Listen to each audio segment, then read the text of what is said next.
পৃথিবী সৃষ্টির পর মহাকাশ থেকে একদিন একটা অজানা কিন্তু শক্তিশালী ধাতব উল্কার মতো পৃথিবীর এক জায়গায় এসে পড়ে, যার নাম ভাইবেরিয়াম। এই ধাতু এতটাই শক্তিশালী ছিল যে পৃথিবীর যেখানেই ধাতুটি পড়বে সেখানকার গাছপালা, সেখানকার মাটির মধ্যে বিশাল একটি শক্তি বিরাজ করতে লাগলো। এরপর পৃথিবীতে যখন সভ্যতা শুরু হয়, ওই জায়গায় 5টি গোষ্ঠী বসবাস করতে শুরু করে। ওরা নিজেদের মধ্যে যুদ্ধ বিগ্রহ করত হামেশাই, এবং সেই জায়গার নাম হলো ওয়াকান্ডা। ওয়াকান্ডার মধ্যে বসবাসকারী এক বীর যোদ্ধা তাকে চিতার রূপ ধারণকারী এক দেবী এক জড়িবুটির সন্ধান দেয়, যেটা খাওয়ার পর বিশাল শক্তিশালী হয়ে ওঠে এবং সেই ওয়াকান্ডার রাজা হয়ে যায়। তার নাম হয় ব্ল্যাক প্যান্থার। সবাই স্বীকার করলেও তা মেনে নিল না। পাহাড়ের উপরে একটা জায়গায় বসবাস করতে শুরু করে আলাদাভাবে। সে বাইরে থেকে পৃথিবীতে এসে পড়েছিল, সেটি ব্যবহার করে পৃথিবীর মধ্যে শ্রেষ্ঠ হয়ে উঠেছিল দিন দিন। যখন পৃথিবীতে বাকি দেশগুলো নিজেদের মধ্যে যুদ্ধ নিয়ে ব্যস্ত ছিল, তখন ওয়াকান্ডা নিজের বিজ্ঞানকে কাজে লাগিয়ে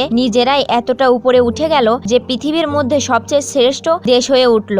এরপর সময়টা দেখানো হয় 1992। অকল্যান্ড শহর থেকে ক্যালিফোর্নিয়া, আমেরিকা যুক্তরাষ্ট্র। কিছু বাচ্চা বাস্কেটবল খেলছিল। হঠাৎ ওখানে আকাশে একটি স্পেসশিপ দেখা যায়। ওখানে একটা বিল্ডিং এ দুজন অস্ত্র নিয়ে কিছু কথা বলছিল। তারা আসলে অস্ত্র শস্ত্র কারবারি করে। হঠাৎ দরজায় নক হয়। ওদের মধ্যে একজন বলে উঠল, পুলিশ আসলো নাকি? কিন্তু আরেকজন তখন বলে, না, ওরা পুলিশ না, দরজাটা খুলে দাও, যারা এসেছে তারা দ্বিতীয়বার নক করবে না। দরজা খুলে দেওয়ার পর এলেন ওয়াকান্ডার রাজা ব্ল্যাক প্যান্থার। আর এই মানুষটা হলো রাজার ভাই, যে কিনা ভাইব্রেনিয়াম চুরি করে এবং সেটা দিয়ে শক্তিশালী অস্ত্র বানিয়ে বিভিন্ন দেশে বিক্রয় করে। তার ভাইকে বলে যে তুমি ফিরে চলো, আমার আদেশ, তুমি যে অপরাধ করেছো সেটার বিচার হবে। কিন্তু রাজার ভাই ওয়াকান্ডা যেতে নারাজ এবং সে রাজাকে মারতে উদ্যত হয়। সম্রাট ভাইকে খুন করতে বাধ্য হন এবং তার ভাইয়ের ছেলে যে কিনা ওখানে বাস্কেটবল খেলছিল তাকে সেখানে ছেড়ে রেখে স্পেসশিপ আবার ফিরে যায় ওয়াকান্ডা। এরপর রাজা একটা আতঙ্কবাদী হামলায় মারা যায় এবং ওনার যাওয়ার পর ওয়াকান্ডা রাজা তার ছেলে নেক্রেট ব্ল্যাক প্যান্থার হওয়ার দাবিদার হয়। ওনার ছেলে টিচালা। এদিকে ব্রিটেনের একটা মিউজিয়ামে সেই বাচ্চা ছেলেটা যার বাবাকে মারার পর তৎকালীন ব্ল্যাক প্যান্থার রাজা সেই বাচ্চাটাকে ছেড়ে চলে এসেছিল, অর্থাৎ সম্রাটের ভাইয়ের ছেলে, সে বড় হয়ে গেছে। এখান থেকে তার সঙ্গীদের নিয়ে সেটি মিউজিয়াম থেকে ভাইব্রেনিয়াম এর একটা বড় অস্ত্র লুট করে। এদিকে সেদিন যুবরাজ অভিষেক নিয়ম অনুযায়ী 5 জন জনগোষ্ঠী আছে। তাদের মধ্যে কেউ যদি রাজ পরিবারের চ্যালেঞ্জ করতে হারাতো তাহলে সেই হবে ওয়াকান্ডার পরবর্তী রাজা ব্ল্যাক ফরেস্ট প্যান্থার। কিন্তু 5 জন জনগোষ্ঠীর কেউই প্রতিদ্বন্দ্বিতা করতে রাজি হয় না। তারা টিচালাকে সম্রাট হিসেবে মেনে নেয়। চুরি যাওয়ার অস্ত্রটি উদ্ধার করার জন্য সম্রাট টিচালার মহিলা সেনাপতি ওকওয়া ও তার প্রেমিকার নাকিয়া রওনা হয় সাউথ কোরিয়া। তারা জানতে পারেন সাউথ কোরিয়াতে ওই অস্ত্রটা একজনকে বিক্রি করবে মোটা টাকায়। অস্ত্রটা বিক্রি হচ্ছিল একটা গোপন জায়গায়। সেখানে পৌঁছানো তার প্রেমিকা সিক্রেট এজেন্ট এবং মহিলা সেনাপতি। এখানে এসে টিচালার সঙ্গে দেখা হয় CIA এজেন্ট রসের সাথে। রসা ও সেই এক অপরকে আগে থেকে জানতে জিজ্ঞেস করে, তুমি কি সেই জায়গা ওয়াকান্ডা থেকে চুরি যাওয়ার অস্ত্রটা কিনতে এসেছো? সে বলে, আমি কি জন্য এসেছি সেটা জবাবদিহিতা আমি তোমাকে করব না বলে আমার গভর্নমেন্ট অর্থাৎ আমেরিকান গভর্নমেন্ট করব। এরপর সেখানে ক্লোজ আছে আর তার থেকে সেই অস্ত্রটা আর কেউ নয়, সেটা এজেন্ট রসি কিনেছিল। কিন্তু যখন তাদের মধ্যে ডিল হচ্ছিল তখন সেখানে ওয়াকান্ডার মহিলা সেনাপতি ধরা পড়ে যায়। তারা ছদ্মবেশ নষ্ট হয়ে যায় এবং এরই মধ্যে ওখানে অ্যাকশন শুরু হয়ে যায়। ক্লোজের সঙ্গ ক্লোজ ওখান থেকে পালিয়ে যায়, কিন্তু টিচালা পিছু নেয়। টিচালার বোন সুরি, যে কিনা একজন বিজ্ঞানী, ওয়াকান্ডার সবচেয়ে বড় বিজ্ঞানী, সে তার ল্যাব থেকে একটা রিমোট কন্ট্রোল গাড়ি এক্সল করেছিল, যে গাড়িটা ক্লোজের পিছু নেয়। ব্ল্যাক প্যান্থার টিচালাকে সাহায্য করেছিল। এরপর এক সময় ক্লোজকে ধরে ফেলে এবং তাকে ধরে নিয়ে যাওয়ার হয় CIA হাইকোর্টে। সেখানে যখন এজেন্ট তাকে জিজ্ঞাসাবাদ করতে থাকে ওই সময় কিলমহার হামলা করে দেয়। কিলমহার হচ্ছে সেই রাজা যার বাবাকে মারার পর সেখানে টিচালার বাবা বাচ্চা ছেলেটাকে ছেড়ে গিয়েছিল, অর্থাৎ সে টিচালার চাচাতো ভাই। কিলমহার ক্লোকে নিয়ে পালিয়ে যায় এবং পালিয়ে যাওয়ার সময় টিচালা কিলমহারের গলায় তার নিজের ঠাকুরদার রিং পরে দেখতে পায়। ক্লোকে হারানোর জন্য যখন ওখানে গুলি গাওয়া চলছিল তখন গুলি লেগে এজেন্ট রসের। তাকে বাঁচানোর জন্য সম্রাট বলে, একে নিয়ে যদি আমরা ওয়াকান্ডায় দ্রুত চলে যাই তাহলে ওয়াকান্ডার টেকনোলজি নিয়ে তাকে সম্পূর্ণভাবে সুস্থ করে দিতে পারবে। ওয়াকান্ডার পৌঁছানোর পর এজেন্ট রোগের চিকিৎসা ব্যবস্থা শুরু হয় এবং তার বাবা এক সময়ের বিশ্বস্ত অনুচর তথা কথা ওয়াকান্ডার একজন সিক্রেট এজেন্ট যিনি ছিলেন তার নাম জুরি। আর তার জুরি যান এবং যাওয়ার পর থেকে তার কাছে জানতে চান যে পালিয়ে গেছে সেই ছেলেটার গলার মধ্যে একটা আমার ঠাকুরদার রিং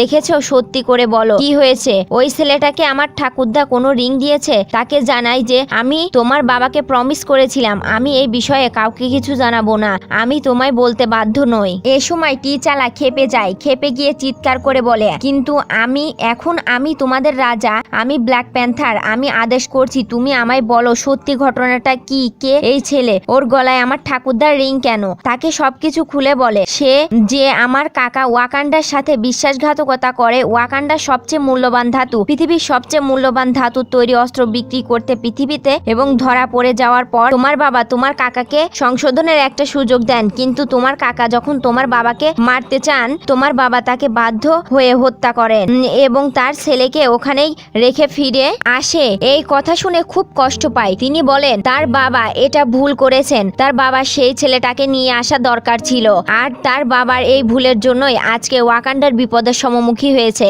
কিলমঙ্গারের আসল লক্ষ্য ছিল রাজা সিংহাসন। কিলমঙ্গার ওয়াকান্ডাতে ফিরে আসার সিদ্ধান্ত নেয়, কিন্তু ফিরে আসার জন্য তারা একটা বাহানা দরকার ছিল। ক্লোজ ওয়াকান্ডার সবচেয়ে বড় শত্রু, তাই সে প্রথমে নিজের গার্লফ্রেন্ডকে গুলি করে নিজেকে বাঁচাতে এবং তারপর ক্লোজকে গুলি করতে মেরে ফেলে। এরপর মৃতদেহ নিয়ে আসে ওয়াকান্ডাতে। তখন সেখানকার সৈন্যরা কিলমাঙ্গাকে গ্রেপ্তার করে নিয়ে যায়। তখন সে বলে আমি কে কার পরিচয় একবার আমাকে জিজ্ঞেস করো, কিন্তু টিচালা জানতো এর পরিচয় জেনে গেলে সবাই আমার বাবার অপমান হবে, আমার বাবার দুর্নাম হবে যে আমার বাবা এক বাবাকে খুন করে তাকে সেখানে ছেড়ে এসেছিল। সে বলে তার পরিচয় জানার দরকার নেই, কিন্তু ওখানে একজন তাকে বলে তোমার পরিচয় কি। তখন সে বলে আমি এই রাজ পরিবারের একজন ছেলে, আমার বাবাকে হত্যা করা হয় এবং হত্যা করার পর আমাকে একটা অসহায় শিশুর মতো ওখানে ছেড়ে দেওয়া হয় এবং আমি এখানে কলসকে মেরে নিয়ে এসেছি, যেটা তোমাদের রাজা পারেনি। এটা তোমাদের কেমন সম্রাট সিংহাসনের দাবিদার যদি কেউ থাকে সেটা আমি পরবর্তী রাজা, এবং রাজ পরিবারের নিয়ম অনুযায়ী কেউ যদি ওয়াকান্ডার রাজাকে চ্যালেঞ্জ করে এবং হারাতে পারে সেই রাজা হয়। এই সুযোগটাই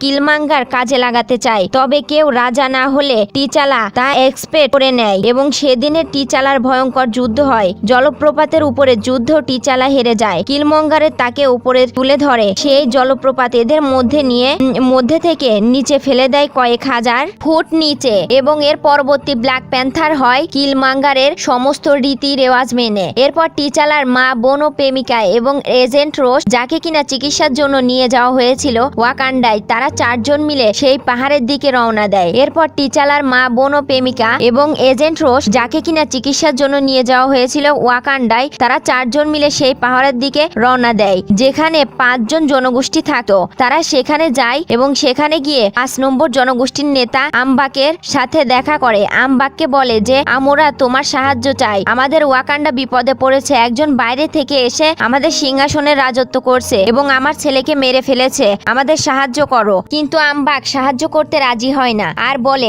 আমাদের কথা মেনে পড়নি, তোমার এত বছরেও আমাদের খোঁজ নিতে পারোনি, মানুষগুলো কি করে বেঁচে আছে সেটা দেখতে আসনি, আমাকে রাজ পরিবার আমার কাছে সাহায্য চাইতে এসেছে, আমি সাহায্য করব না, তবে আমার পেছনে পেছনে চলতে থাকো। তারা চারজন তার পেছনে পেছনে চলতে থাকে এবং এক জায়গায় গিয়ে সবার চোখ ছানা বড়া হয়ে যায়। এটা দেখে যে টিচালা বেঁচে আছে এবং তাকে বরফ দিয়ে ঢেকে রাখা হয়েছে, তারা ব্যতিব্যস্ত হয়ে পড়ে এবং অবাক হয়ে টিচালার দিকে, টিচালা কি করে বেঁচে আছে, আমরা কিছু লোক তাকে নদীর ধারে পেয়েছিলাম, আপাতত কোমায় আছে। তখন সুরি তাকে জানায় যে আমার দাদাকে আমি আমার ল্যাবে নিয়ে যাব, আমার দাদাকে আমি মুহূর্তের মধ্যে ঠিক করে তুলতে পারবো, কিন্তু আমবাক বলে যদি তুমি বরফের থেকে ওকে ওঠাও তো 2 সেকেন্ডের মধ্যে মারা যাবে। এদিকে নাকিয়া যে জড়িবুটি থেকে ব্ল্যাক প্যান্থারের শক্তি পাওয়া যায় সেই জড়িবুটি কিছু চুরি করেছিল, সেই জড়িবুটি ব্যবহার করে টিচালা মা এবং তার প্রেমিকা নাকিয়া ঈশ্বরের কাছে প্রার্থনা করে এবং সেই জড়িবুটি দিয়ে ব্ল্যাক প্যান্থারের শক্তি আবার টিচালার মধ্যে জাগিয়ে তোলে। টিচালার জ্ঞান ফিরে আসে। জ্ঞান ফিরে আসার পর টিচালা চায় রাজ সিংহাসন থেকে কাল মহিষাকে সিংহাসন থেকে সরিয়ে দেবে এবং সেজন্য সে আমবাকের কাছে সাহায্য চায়, কিন্তু আমবাক না বলে দেয় তুমিও একবার আমার প্রাণ বাঁচিয়েছিলে, তাই আমিও তোমাকে বাঁচালাম, প্রাণের বদলে প্রাণ, আমি তোমাকে সাহায্য করতে পারবো না। তখন টিচালা তাকে অনুরোধ করে বলে আমি একাই যাচ্ছি, তবে আমি না ফিরে আসা পর্যন্ত আমার মা ও আমার বোন এখানে একটু আশ্রয় দাও। আমবাক তাতে রাজি হয়। ওদিকে সেদিনে ওয়াকান্ডার ভাইব্রেনিয়াম কালমঙ্গিয়ার বিভিন্ন দেশে স্পেন শিপে করে রপ্তানি করছিল মোটা টাকার লোভে। ঠিক এই সময়ে গিয়ে হাজির হয় ওখানে সম্রাট টিচালা তথা ব্ল্যাক প্যান্থার। কালমঙ্গিয়ারের রাজা হওয়ার পর টিচালার সমস্ত সেনা রীতি রেওয়াজ মেনে কালমঙ্গিয়ারকে নির্দেশ অনুযায়ী কাজ করত। তখন যখন তারা দেখলো তাদের পুরনো সম্রাটকে এখনো মরেনি, তিনি বেঁচে আছেন, তখন সেনারা বিদ্রোহ শুরু করে। তখন তারা মহিলা সেনাপতি ও কয় কিলামাঙ্গার উপর আক্রমণ করে বসে। সেখানে ভীষণ যুদ্ধ হয়। ওয়াকান্ডার ময়দান থেকে লড়াইয়ের পর টিচালা কালমঙ্গিয়াকে আন্ডারগ্রাউন্ড ট্রেন স্টেশনে কালমঙ্গিয়ারের সামনে বুকের মধ্যে ছুরি বসিয়ে দেয়। ছুরি বসানোর পর কালমঙ্গিয়ারে ভেঙে পড়ে। আমার বাবা এবং আমার প্রতি অন্যায় করা হয়েছে। আমি তো এখানকারই মানুষ, আমাকে কেন ওখানে এভাবে ছেড়ে আসা হয়েছিল?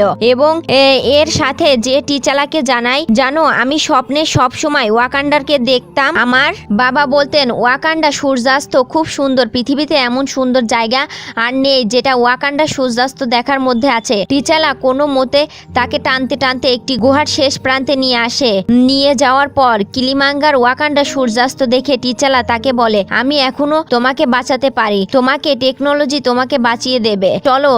তখন কিলিমাঙ্গার তাকে জানায়, কি লাভ আমাকে বাঁচিয়ে? আমাকে কেন বাঁচাতে চাচ্ছ?